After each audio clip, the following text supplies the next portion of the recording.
Hand tying is a traditional form of a quilting and it's perfect for thicker quilts. But even if you haven't got a thicker quilt, it's great for adding interest and texture to your quilts. But how do you tie the knots? How far apart should they be? And what is the best knot for hand tying? I've got you covered completely in this video. We're going to cover all three of those questions. Who am I? I am Kim. This is a Quilt with Kim. You're very welcome.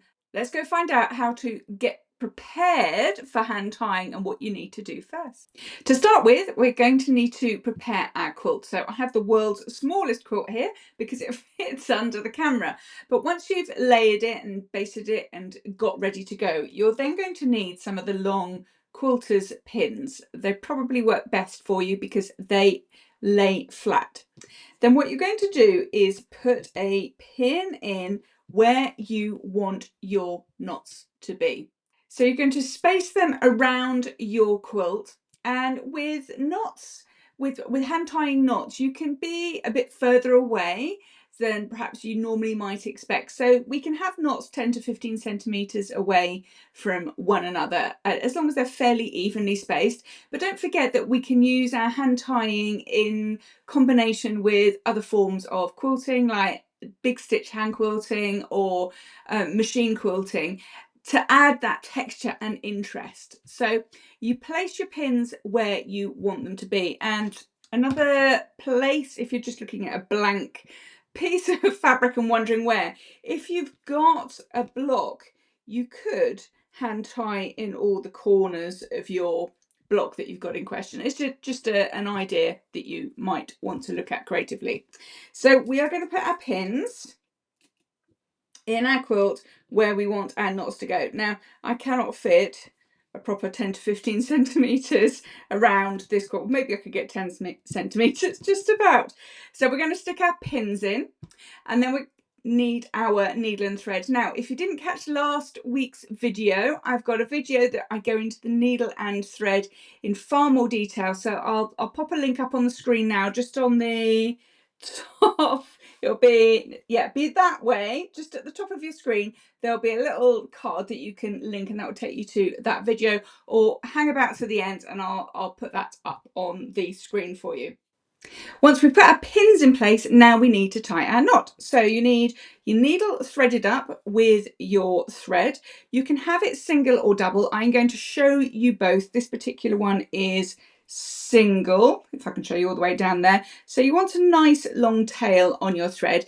If you haven't watched my other video on how to choose your needle and your thread, if you look up on the top of your screen now in that direction, you'll find a little grey card pop up the top of the screen. Click that and that will take you to the video on choosing your needles and thread, or hang about to the end of this video and I'll stick a card right at the end that you can click on to take you to see that.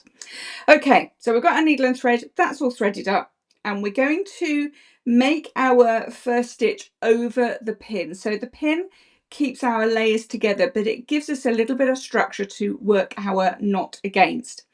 We're simply going to go in and then come up the other side of our pin. So if I flip that over, you can see on the back here that I've gone over the pin. Not very evenly as it happens, but that doesn't matter so much. Okay, having done that, you're going to bring your thread through and you're going to leave a tail about 3 inches, 2 to 3 inches. 3 inches probably a bit better because you want to be able to tie your knot with it. Then what we're going to do is go back on ourselves. So this is where we've just come up. I'm taking my needle and I'm going to put it down that original hole and I'm going to bring it back up the same hole. All right, just there. Now you'll see I've actually made this about 1/4 of an inch apart. You can make it a little bit wide if you want a bit more of an impact, or you can have it close together. That's entirely up to you and the look you are going for. But to get practicing, probably if I can put my teeth back in, that is an easy distance to do. And we all know what 1/4 of an inch looks like, don't we? Then I'm going to pull that through, making sure that it doesn't all get itself caught up, which is exactly what it's doing.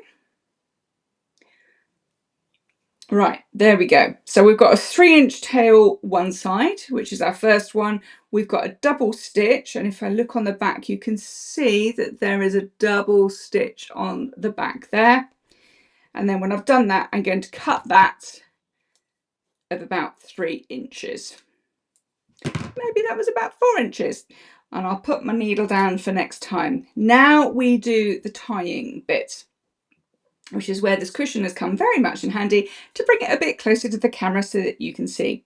Now, with all the knots that you can do, cast your mind back to being in the Cubs or the Brownies or the Guides or the Scouts. What we are going to do is a reef knot. That is actually the best kind of knot that you want for hand tying because it's more secure and stable than your standard square knot, which is the one that a lot of people do without thinking about it. And it doesn't slip either. And quilts go through a lot of rough and tumble in life.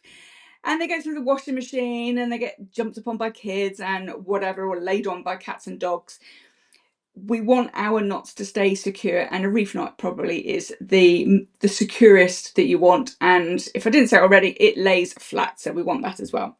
So a reef knot, if you can't remember all the way back then, is where we take our 2 threads and we go right over left.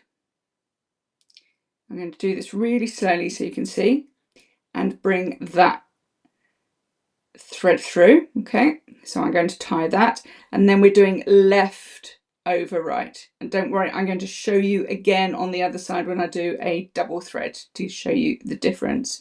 Right over left and left over right. And I pull that, and now we've got a nice flat neat knot. And these tails here, you can snip wherever you want really, but let's just say it's that. It depends on, again, the look that you're going for. You could snip it much closer down towards the fabric, or you can have longer strands. It really depends on what you're aiming for, but that is your basic knot. Let's have a look at the double knot though. So for, not my double knot, my double thread. So for that, I've now got my thread doubles, and as you might imagine from the name, and we're going to do the same thing again, but look how different this looks. So as a recap, we're going in this side of the needle and we're popping up the other side of the needle. If we turn it over, we can see that we have crossed the pin.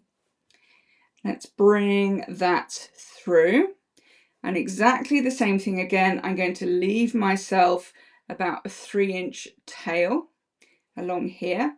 Then I'm going to get my needle and I'm going to come back over down exactly the same hole and come up again. So I'm making a double stitch. So it's exactly the same process. And I'm going to pull that through. Let's get all this tail out of the way. So you can see already how much thicker that looks on the top compared to this one. I'm snipping that again at about 3 inches, and then I'm doing the same thing again with my reef knot. So I'm taking my 2 tails, and a reef knot is right over the left with the tail coming through. Pull that flat, and then left over right. And if you do it like that, it makes your knot lay flat. And I pull that. So we've now got a much more impactful knot just there. Then if I get those tails and compare the two, you can see how different they are, just doubling up your thread.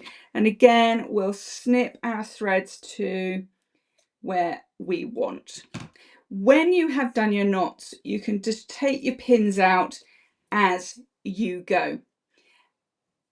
And they look really brilliant. Now, with these knots, I've done this on the right side of my quilt top, but equally you could have your loose ends, your tails coming through on the back of your quilt as well. Again, it really just depends on what you want your quilt to look like and how you want to use your knots. But that is the basics of how you hand tie your knots. However, watch out for the video that will come up next, and that will appear on your screen over there, which will give you some creative variations that you might want to play with when you are hand tying your quilt. So nice and easy, and I will love you and leave you for now and look forward to seeing you next time. Bye for now.